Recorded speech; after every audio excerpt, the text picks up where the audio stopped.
Hello everyone. Did you know, according to Economic Times report, today India has emerged as of one of the largest producers of agrochemicals in the world.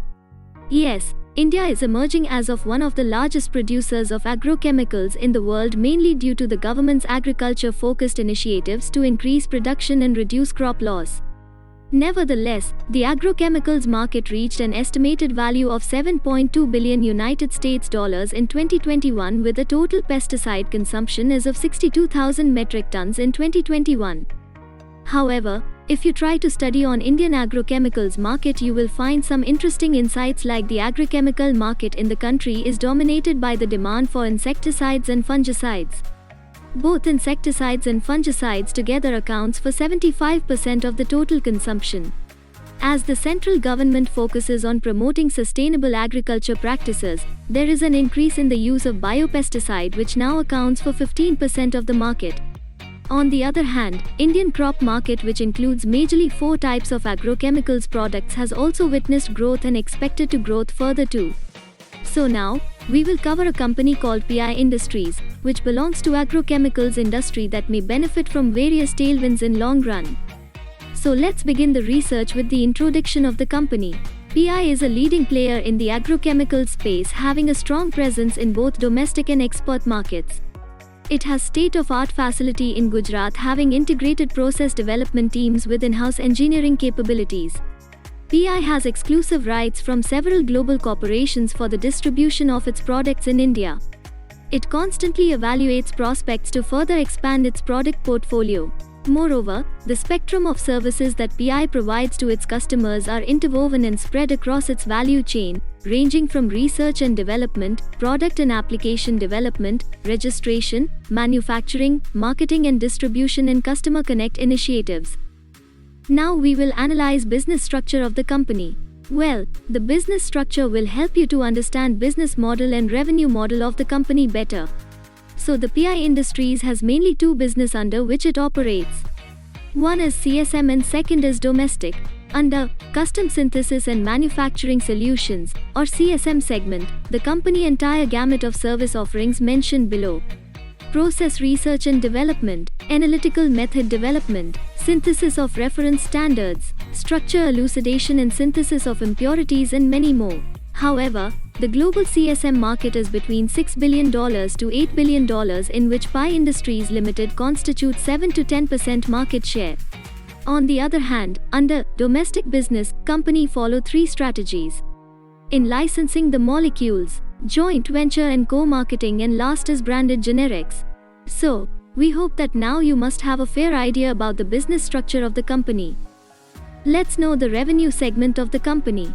So as you can see here, in 2021 company's CSM segment contributed 73%, whereas in 2022 same segment contributed 75%. Whereas in 2021 it's another segment which is of domestic business contributed 27% and 25% in 2022. So here we can easily understand that the company's maximum revenue comes through one typical segment called CSM business segment.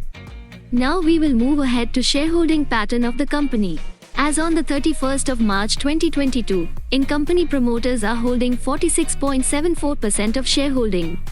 Mutual funds and UTI shareholding is consisting about to 15.78%. However, foreign portfolio investors, that are FPIs, are holding 15.97% of stakes. On the other hand, insurance and institutions are holding approximately 10.08% of shareholding, and other public are holding 11.43% of shareholding. Well, by shareholding analysis we can say, promoters' shareholding is enough strong. Mutual funds and FPI are also having good proportion in the company, which demonstrate their faith in the company. Let's discuss about the executive members. Enlightening on management standpoint gives you a fair idea that who is controlling the business, who managing the governance, and who is on the board to take solid decision for the company. First, Mr. Narayan K. Seshadri. Mr. Narayan K. Seshadri is the chairman of PI Industries Limited. Although, he is also the chairman of AstraZeneca Pharma India Limited. He is a qualified chartered accountant, started his business consultancy career with Arthur Andersen.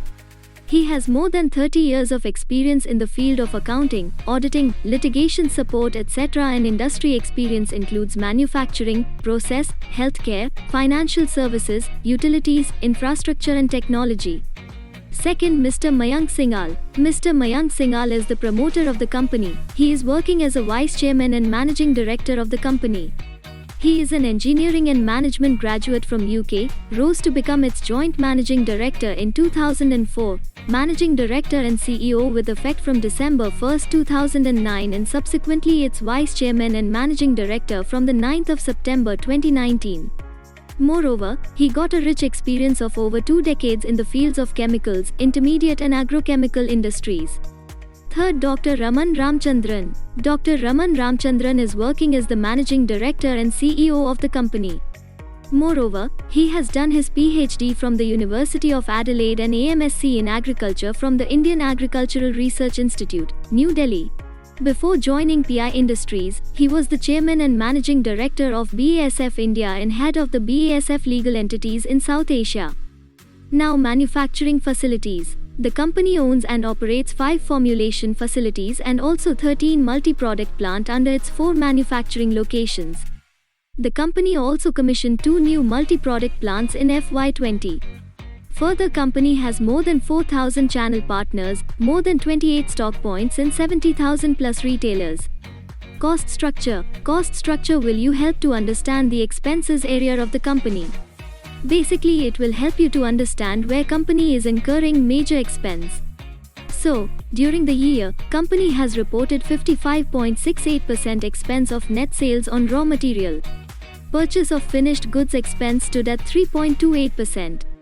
Operating and manufacturing expense stood at 14.23%. However, employee expenses reported at 9.29%. Financial parameters. Company's operating income increase at a CAGR of 15.57%. Meanwhile, its PAT grew at a CAGR of 24.05%. Company has also reduced its debt to equity from 0.06 in FY21 to 0.04 in FY22. Financial ratios like ROA, ROCA, PAT margin also improved very well. Management discussion highlights. Global agriculture market is also expected to grow at a healthy rate of 6%. According to OECD FAO Agriculture Outlook 2020-29, the yield improvements through enhanced agriculture inputs, production technology and cultivation practices are also expected to account for nearly 85% of production growth over the next decade. Moreover, government has been forcing on modernizing and developing robust agriculture infrastructure with the aim to double farmer income by 2022. Additionally, global crop protection chemical market during period 2021 to 2025 for herbicides expected a growth rate of 5.5%. For fungicides and bactericides expected to grow at 5.2%. Con call highlights. The company acquires 8 new customers. The company remains confident on achieving growth guidance of 18 to 20% year-on-year for FY23 in both exports and domestic segment. Although, the company is actively evaluating some option for both CSM and API side in India and outside India. CapEx standpoint. The management has guided a CapEx of Rs 500 crore in FY23 and Rs 350 to 400 crore in FY24. Moreover, the CapEx would be divided across use cases for expansion, maintenance, process efficiencies and R&D. Furthermore, the company has a capability to expand through current facilities over the next 2 to 3 years and does not intend to undertake any greenfield capacity in the near to mid-term. Strengths and weaknesses. Strengths. First, growing presence in CSM exports. The CSM export segment is marked by a significantly de-risked business model, which provides healthy revenue visibility and stable profitability. The PI Group is also one of the pioneers of CSM in the agrochemical space in India. Moreover, the group, which has been engaged in this business for over a decade, has built a strong reputation, based on its sound research capabilities. Its clientele also includes some of the largest agrochemical innovator companies in the world. Second is established position in the domestic agrochemical business with healthy in-licensing and co-marketing product pipeline. A presence of over 5 decades in the domestic agricultural inputs business, a healthy product mix, leadership in several generic product segments, and also increasing number of launches through the ILCM route have helped the group establish itself as one of the top 10 players in this space. Weaknesses. First, moderate working capital requirement. Agrochemical industry is characterized by working capital intensive operations due to large inventory requirement, seasonality in demand, and extended credit to dealers and distributors. Second, susceptibility to risks inherent in the agrochemicals and pharmaceutical sector. The crop protection or agrochemical sector remains susceptible to specific and separate registration processes in different countries, and also to various environmental rules and regulations.